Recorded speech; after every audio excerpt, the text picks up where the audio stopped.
All right, let's talk about Alec Pierce. He's done well so far for the Indianapolis Colts through 6 weeks. I think he's definitely been an impact player when he's been on the field, which has been most of the season.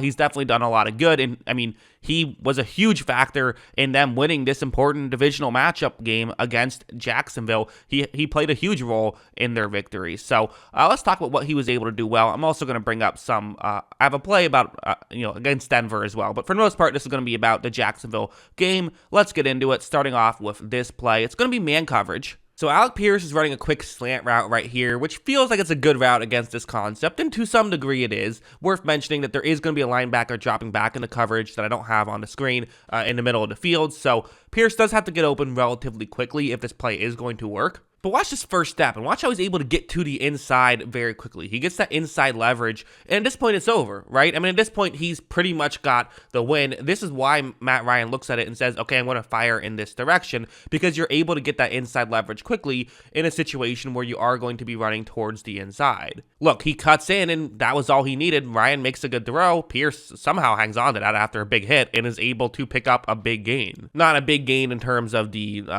yardage totals necessarily, but it was don't need a few yards to get the first down there. So that's why it was a big play to be able for him to do that. And that's what he's been doing very successfully. He understands leverage and understands how to get open. Like this one's going to be another one where it's going to be man coverage once again. So it's actually, again, cover one man. So single safety deep. No one's covering deep down the field.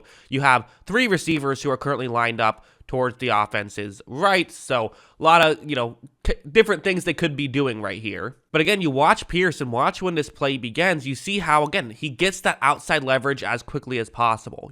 There's different schools of thought on this stuff. Some people will sit here and say, you know what, don't just get open. Don't get the leverage right away. You want to kind of sell as though you could be doing anything. But Pierce knows that he can cut well enough and he's explosive enough that if he gets the leverage he wants, he's just going to win. He doesn't have to fake as though he's going to the left and then get to the right. The only reason he does that is to get the leverage he wants. So he can do that. He is capable of doing that. He did that on the last play to get the inside leverage quickly, but he's going to get the leverage he wants as quickly as he can because then he feels like he can win, and it makes sense. And then watch how when his throw is a bit underthrown, he's still able to nearly make the grab. That would have been great if he was, but they still got the pass interference penalty. So he won. He set up that play. Ryan kind of missed the throw, which is why it wasn't a completion, but it still probably would have been a completion if it wasn't for the interference. So again, you'll take that. And listen, I've always been a believer in getting an interference drawn on you is the exact same as a catch. I think it should be awarded towards your overall reception totals. I think that would make sense because at the end of the day, you got those yards, just not by catching the ball. And this play was another example of him doing exactly that, of him winning and then forcing a corner to have to commit a penalty, where what's going to happen here is it's man coverage once again. He's running a deep route down the sideline. So again, what Jacksonville's doing, Jacksonville does have good corners. I understand why they're playing this way against a team like the Colts, who are sort of known for not having the best receiving core. But when Alec Pierce is stepping up the way he is, that's what allowed them to pick up this victory, really. And watch what's going to happen here. So Ryan takes a snap. Ryan is going to look in Pierce's direction. And this is one of those situations where it's not really open, but a great throw and a great catch can still be a completion, right? Which is the case in a lot of scenarios, but Matt Ryan is thinking that. He says, hey, the corner has his back turned towards me at this point. He can't really play the ball. He can only play the receiver, so it's not the end of the world for me to fire one over his head. Maybe Alec Pierce can go up and make the catch, so that's what he's going to try and accomplish here. And when he does this, the corner is going to just grab on to Pierce, and everyone that's in the area threw a flag at that. I mean, we saw 3 flags fly in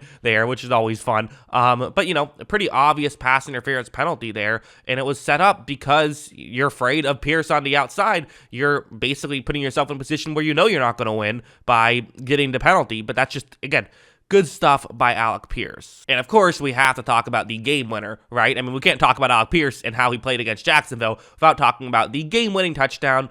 This was it, and stop me if you've heard this before. Single safety deep, man coverage. Yeah, I mean, they were trusting that they could beat Alec Pierce consistently, and I mean, they were trusting that they could beat the Colts receiving core consistently, and basically they said, well, we think that we can win, and it was a lot of Alec Pierce was definitely a guy at times who was being the guy asked to win, and he was doing it. Where this is going to be, again, same situation, right? But, one of the things that's always important with this stuff is the first step.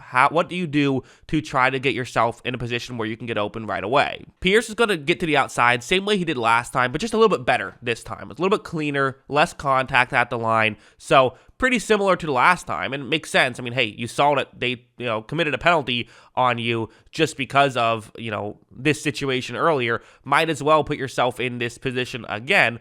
Also, just worth mentioning the situation, I think. First thing, it's a third down. You have to get to the 19-yard line for the first down, but there's also only 23 seconds left. So, I mean, you're in desperate times right here. You need a play. But Ryan makes a great throw, and look at Pierce really just run by his one-on-one matchup, make the catch, get into the end zone for a touchdown. Just a huge play, and absolutely what the Colts needed right there. I mean, that play was probably the difference in this football game. If Pierce doesn't get open there, the Colts almost certainly lose this game, and that's all she wrote. But because he was able to make that play, they win, and that's how much receivers can matter at times. I mean, okay, you can do the same for kickers at times, so maybe it's not the biggest, best example, but it just goes to show, how much Pierce mattered in this game, not just on that play, but throughout the game. Now let's go over to this play. So what's going to happen here is, so this is the one Denver play I want to talk about as well. It's going to be a zone coverage concept. Just, again, I figured I want to throw a zone play in there because I showed how he can beat man,